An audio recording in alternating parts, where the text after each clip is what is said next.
Si theksuam edhe më parë në informacionet e mbledhura nga gazetarët tanë Artin Halili dhe Igli Çelmeta, autori i ngjarjes është Violand Braçellari. Ai ka qenë një ish ushtarak dhe prej vitesh në kërkim për llogari të Vlorës, ndërsa efektivët janë pjesë e forcave shqiponja. Autori i vrasjes së një polici dhe plagosjes së një efektivi tjetër, mëngjesin e sotëm në lozhan të Maliqit jetonte vetëm me nënën e tij. 43 vjeçari Violand Braçellari jetonte në Pyll, pranë stanit. Ai ishte një ish ushtarak i rrezikshëm për banorët e zonës dhe në kërkim nga policia e Vlorës për kultivim narkotikësh. Dyshohet se autori fshihte edhe arsenal armësh në stan dhe qëndronte gjithmonë i armatosur. Prej terrenit të vështirë ku fshihej ai kishte shpëtuar disa herë Eneas, pasi për të shkuar te stani ku fshihej duhet të ecësh 40 minuta në këmbë. Ai kishte siguruar vendin më shumë qenë, që asnjëri të mos afrohej pranë stanit, dhe kur ka shkuar policia për të arrestuar edhe më parë, ikte fshihej në Pyll, në terren të vështirë aty ku kishte krijuar edhe vende për të fshehur. Stani do t'i prishej pasi aty do të kalonte rruga dhe i kishin dërguar edhe letër për ta prishur. Nga informacionet të ndryshme deri më tani kemi pasur mundësi të zbulojmë më shumë burime pranë hetimeve që bëjnë me dije që teksa efektivët po afroheshin pranë zonës ku dyshohej kërkuari, ky i fundit ka konstatuar lëvizjet e policisë dhe ka hapur zjarr me armë zjarri në drejtim të tyre. Nga të shtënat ka mbetur i vrarë një efektiv i forcave shqiponja, ashtu siç edhe thamë edhe pak më parë, të shumta kanë qenë edhe reagimet e bëra deri në këtë momente ku nuk ka munguar në këtë rast edhe reagimi i kryeministrit Rama, nëse të ndaleshim konkretisht tek postimi i tij i plot, gjatë një operacioni kurajos për kapjen e një të shumë kërkuari që prej vitesh i fshihej ligjit në malet e Korçës dhe në mënyrë të përsëritur kishte arritur të ikte rrethimeve të forcave të rendit, ka humbur jetën një efektiv policie, e është plagosur një i dytë. Ndërkohë që pasi ka hapur zjarr ndaj tyre, u plagos dhe u kap edhe kriminali. Nderim për jetë dëshmorit të adheut, ngushëllime familjes dhe shërim të shpejtë efektivit tjetër. Ndëshkim maksimal për të shumë kërkuarin dhe respekt maksimal për policinë e shtetit që nuk do ndalet asnjëherë në misionin e saj.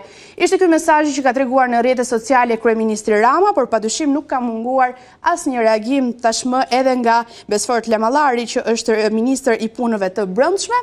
Ndalemi tashmë tek reagimi i tij, ku ndër të tjera thotë që sot një familje humbi njeriun e saj të dashur, policia e shtetit humbi një koleg, Shqipëria humbi një shërbëtor të përkushtuar të ligjit. Dënoi me forcën më të madhe këtë akt kriminal të rënd në Maliq.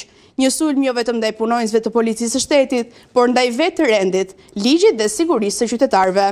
Autori do të përballet me gjithë forcën e ligjit dhe nuk do ketë asnjë mundësi t'i shpëtojë drejtësisë. Ngushëllim me familjes Mekolli, kolegëve dhe të afërmve të Eneas, i cili sakrifikoi jetën në përmbushje të misionit të tij fisnik.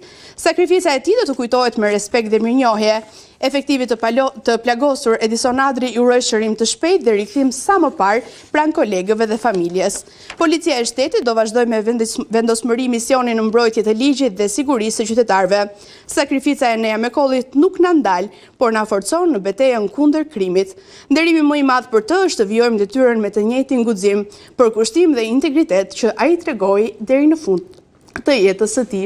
Ajo çfarë është mësuar edhe më parë që është ndarë edhe si informacion ishte që edhe vëllai i viktimës më parë ka pasur të njëjtën histori, ndaj edhe reagimet kanë qenë më të shumta në rrjet. Një tjetër informacion edhe nga kolegu jon Artin Halili tregoi që pritet të dërgohet në helikopter autori dhe i plagosuri pasi janë në gjendje shumë të rëndë, ashtu siç edhe e parashtruam edhe pak më parë. Kemi pasur mundësinë të ndjekim të gjithë historikun e tij, vendin ku jetonte dhe mënyra se si ka lidhur gjithçka deri më tani.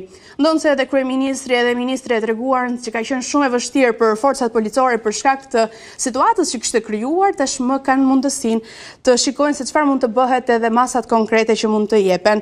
Për të sjellë sërish në vëmendje, sipas burimeve policore, autori i dyshuar që është përmendur deri më tani është Violand Braçellari, një ish ushtarak dhe person me precedent kriminal.